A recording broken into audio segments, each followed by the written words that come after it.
Welcome to our YouTube channel, Come Hobby with Us, where we share tips and tricks about some of our favorite hobbies. If you like this, please subscribe.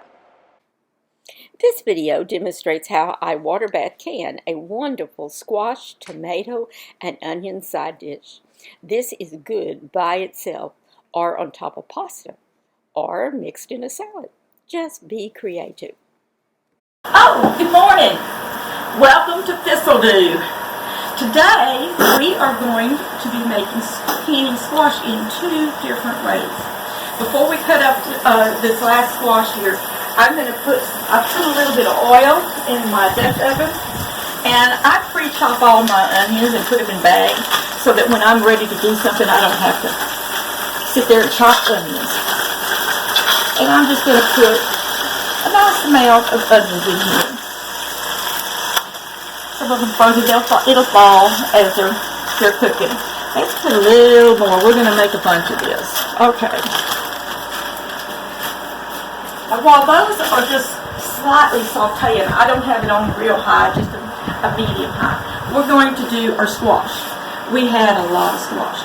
So I have already cut up most of the squash. I cut some of this up yesterday, and I let it soak in a salt water overnight, and I drained it this morning. So now we're going to cut up this last one, because people will ask me, I don't know how we cut it up. All right. So I've got a nice big squash. It's been washed and cleaned. I'm going to cut off the two tips. And those are going to go in the can. This can is sometimes for compost, sometimes for the chickens, sometimes for the pigs, sometimes for the rabbits, just whatever we need it for. Now I'm just going to slice this, and I'm not going to slice this too thin. I don't want real thin slices. Because our squash will be cooking in the pot, and then it will cook some more as we are canning it. Also, I don't worry about making my pieces exactly even. You do want them approximately the same size for even cooking, but we are not being professional cooks. We are just home cooks here. Some of these are pretty big, so what I'm going to do is I'm going to cut them into fourths. If you get some real big, cut them into 6. Okay, we're going to throw these in over here with the rest of this. It is not recommended that you water bath squash by itself anymore. You may have an old cookbook. And this one I'm cutting into 6. It's pretty big around.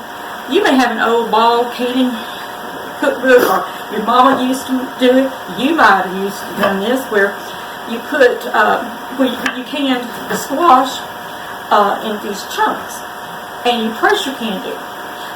People used to try and just water bath them, and Ball and agriculture group said, "Oh no, you've got to pressure can it, because the pH of of squash is about 5 to 5.5 to 5.7 pH for the fruit."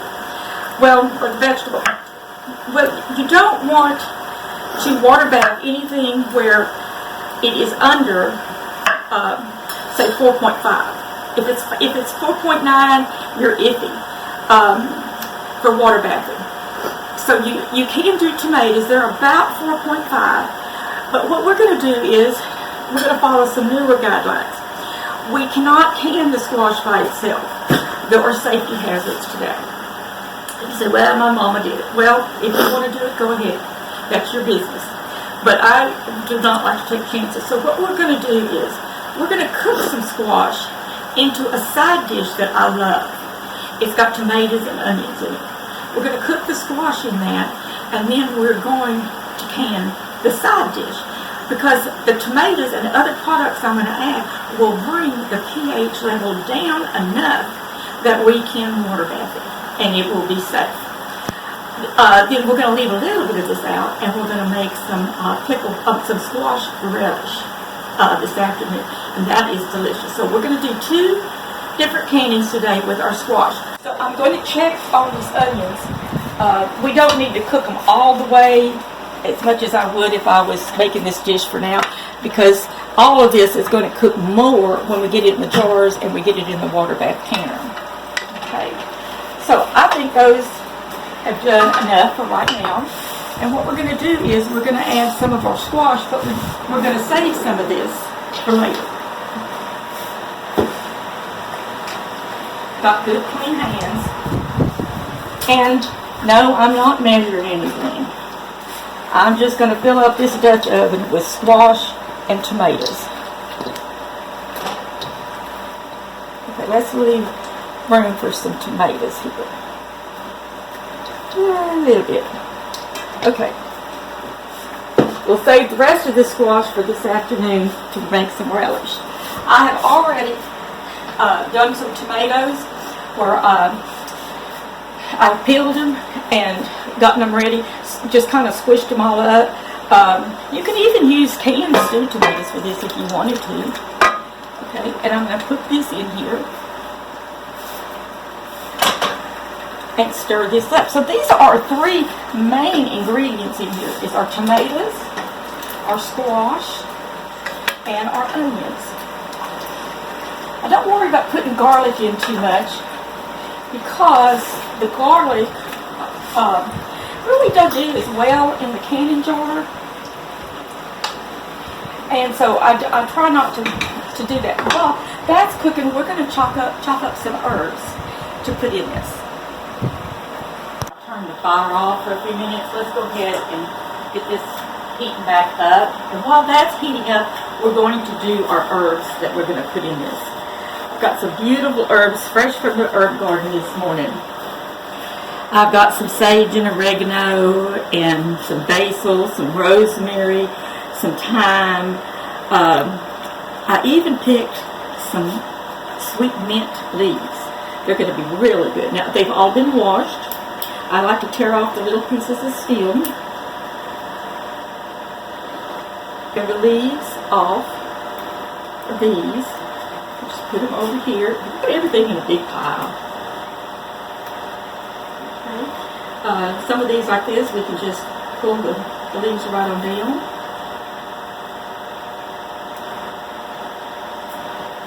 This is some rosemary. That usually comes off pretty good. Try not to get too many of the big stemmy pieces. This is going to make this taste so good. I like growing all my own herbs. I love going out and being able to pick fresh herbs out of my garden. Do that. And we don't want to forget our sweet mint leaves. I'll tell you, I'll show y'all one day how I make my tea. And I have sweet mint tea. And I also have another variety of mint. I have chocolate mint. And oh, nothing like having in the afternoon, you're done all this canning and take a break. And I'm just going to kind of roll everything kind of together in some of those bigger leaves. And then we're going to start chopping. We're just going to start cutting. Kind of a chiffon method if you know what that is. But we're just going to cut all of this up. And we're just going to keep chopping at it till we get it like we want it.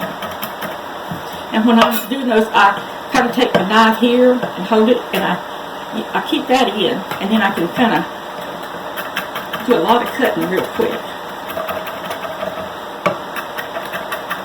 You see how we're getting all that down nice and fine? That big piece needs to go on top. If you have a little hand chopper, which I do, but you can actually use that. It makes it go a little easier.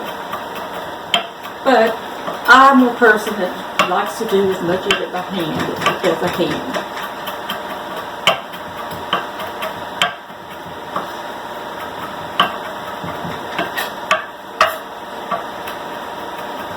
This is going to be so good in there. Like I said, this is a dish that I make sometimes as just a side dish. I'm going to probably keep a little bit of it out for tonight for dinner. Okay, that's pretty good right there. Now, what we're going to do is take this and add it to our other stuff. I like using these little scraper thingies because it helps you get it all up. Okay, now we're going to come over here and we're going to add it to our pot. And we're just going to stir this in.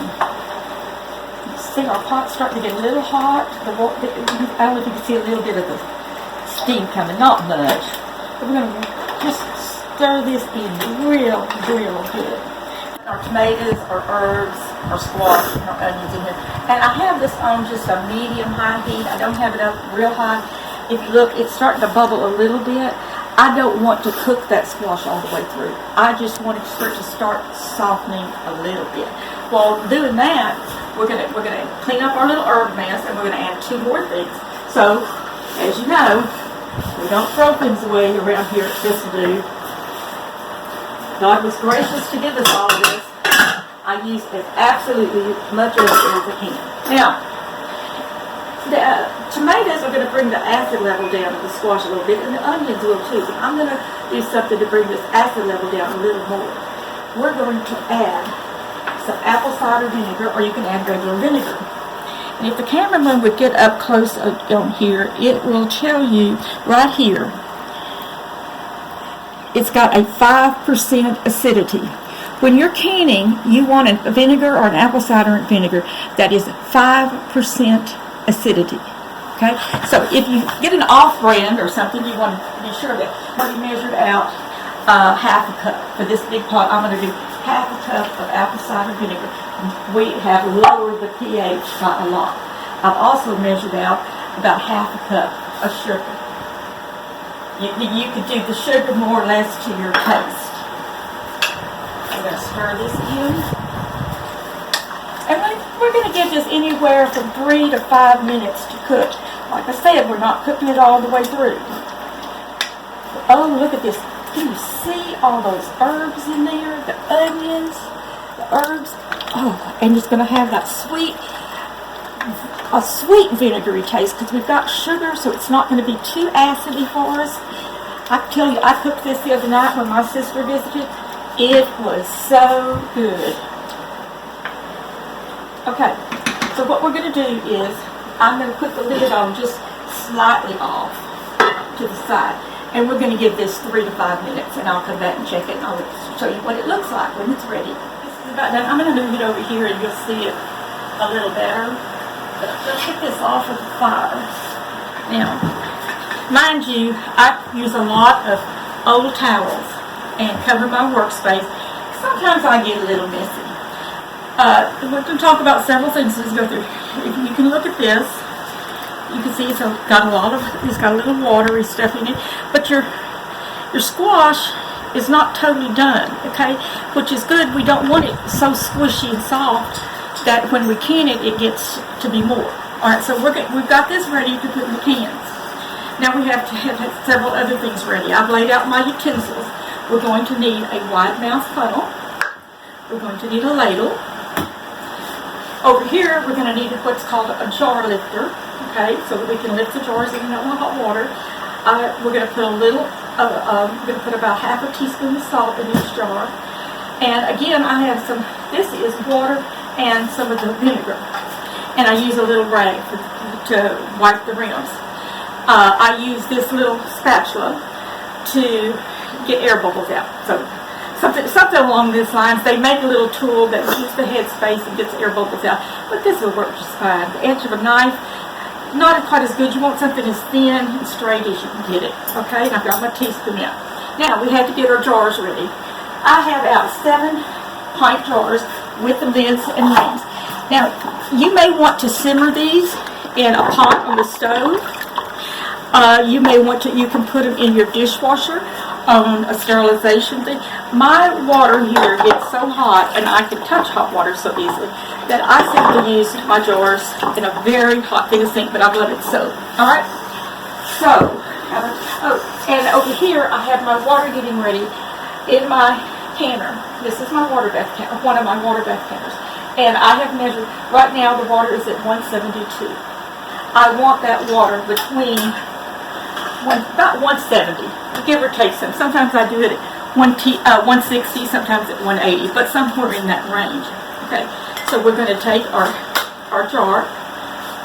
We're going to take some of our cooked squash, and we want about 1 inch headspace on this. Now I'm going to teach you how to know that by looking at the jar. Okay. Let's get a clean jar for a minute. Let me teach you headspace. these little rings over here, this bottom ring, if you fill to this line, you're going to have about a 1-inch headspace. Okay?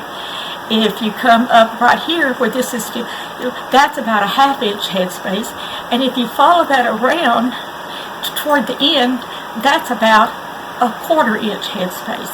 You want the proper headspace on your jars because different things need different amount of headspace to process them. Okay, so let's go ahead and do a couple jars of this.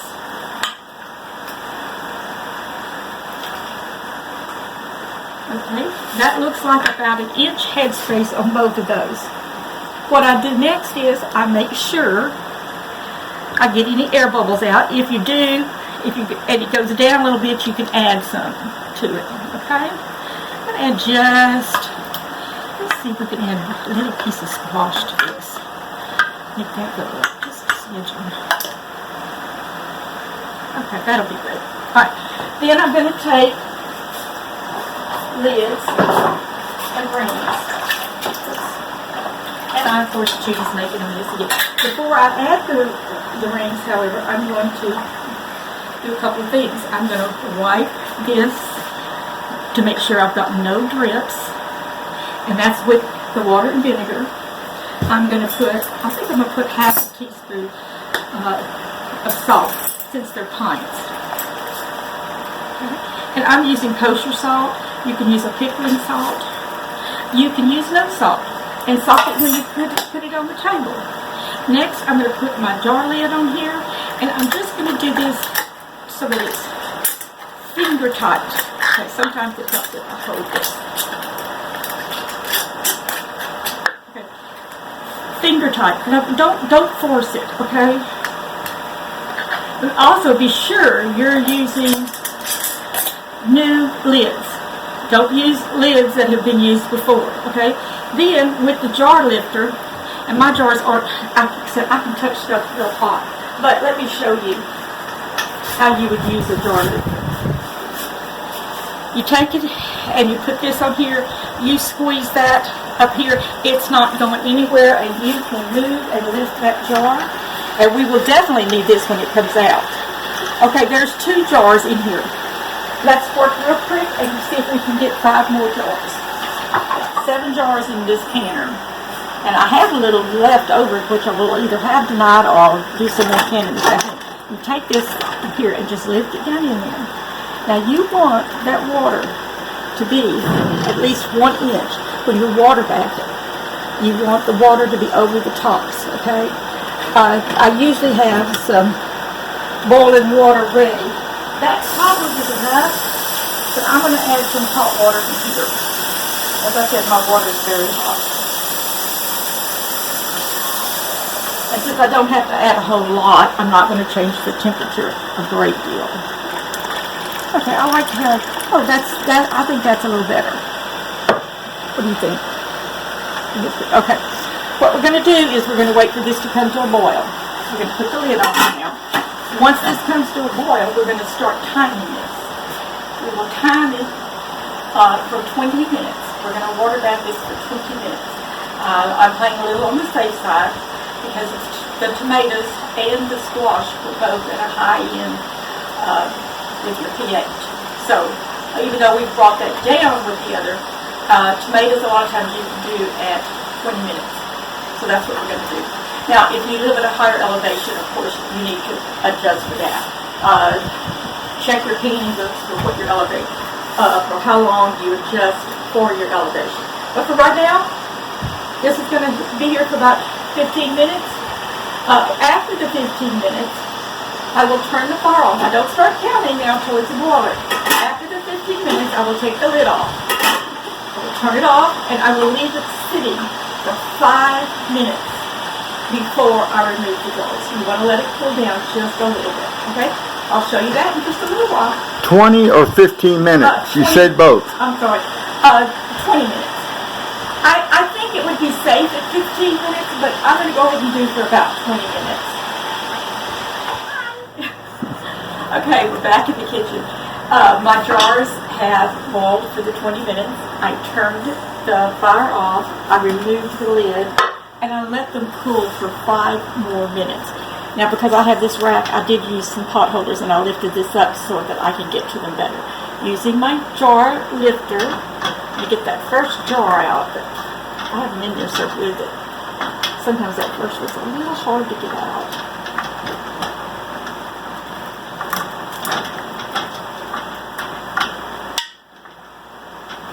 I may need some help from my camera. Okay, we got it. Alright, so here's the first jar. It does not look pretty. Now, if there's water on top, don't tilt this to the side to get rid of the water. Cameraman, you need to follow me for just a minute. Ooh, it's already sealing. That little pop means it's sealed. Okay, put your jars in a place where they'll be undisturbed for 24 hours. Preferably a draft-free space. But just go ahead and lift all your jars out. And we're going to let them sit for 24 hours. After 24 hours, we're going to check the seals on all of these, and we're going to label them, and we're going to put them in our pantry. Okay, I'm going to go and get the rest of them out. We will later this afternoon, or this might be tomorrow's video. We're going to do the second way to do the squash, and that's going to be some squash relish. I've left some of my tools out because I know I'm going to need it. I'll start it tonight. That one tomorrow. I'll make it a separate video instead of part of this one. So this is how we can our squash tomato side dish. Tomorrow we're going to do squash relish. And onions, and we canned them. And if you remember when we got through, we put them over in a place to cool. They are completely cooled. I left them for 24 hours. What I want to show you to do next is this. You're going to check each one. No popping, no popping. If the lid gives on you and it goes in and out, that jar did not seal. All of these jars are sealed properly.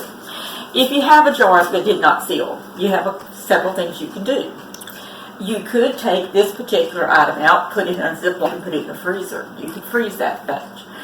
You can reprocess it and recook it. Don't use the same lid, because that lid could be faulty. So use a new lid and you can recan it. Or you can put it in the refrigerator and eat on it sometime that week, or you can eat on it right then if you so choose. But that's what you can do with if it didn't seal. But all of ours sealed. Next, and I've already done this, I took a wet rag and I cleaned the tops of each one. And then I checked the sides. Sometimes there's drips and things, and you don't want to put it away sticky in your pantry. All of mine are nice and clean. Then next, we take these rings off. I know you've probably seen many people store their canned goods with the rings on. The proper way to store them is to take the rings off. The reason for this is this ring could be holding this down tighter than you thought, and you might have a false seal. Another thing is, when you store these in the pantry, do not store them stacked on each other. The pressure of this might give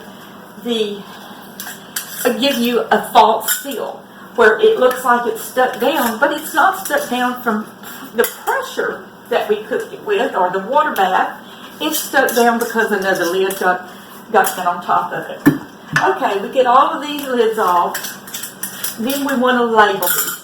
We think we're going to remember exactly what's in this jar. Trust me, you won't. So what I do is, with just a marker, some people like to put labels on the jar, and that's nice and pretty. And when the jar's empty, you got to work to get that label off. What I do is, I write with a marker on the lid, and this was yellow squash,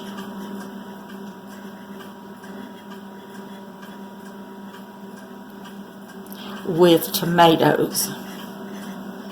That's enough for me to know what this is. And I put the date. Today is June the 14th, 15th, 16th, I think. 17th. Oh, he said it was the 17th. June the 17th. It doesn't matter. You can just put summer 2020 or something like that. Alright, I'm going to mark each one of these. And after I mark them, I'll put my rings back in the box. I keep them in my utility closet. I can use those rings again. One thing is, when once this is opened, you never use this sealing lid again. Okay? Okay, now, yesterday afternoon, I told you too, we were going to make some squash relish. And if you'll skip on over, we have another video on the squash relish. We started it last night. I'll finish that video up this morning. Okay, y'all come back to my kitchen in a few minutes. Steve and I thank you for watching this video on Come Hobby with us. We have a couple of video suggestions for you here on the left. And if you have not already subscribed to our channel, please click on our picture below. We're a couple of Sophies, seniors on fixed income. Hope to see you later. Bye.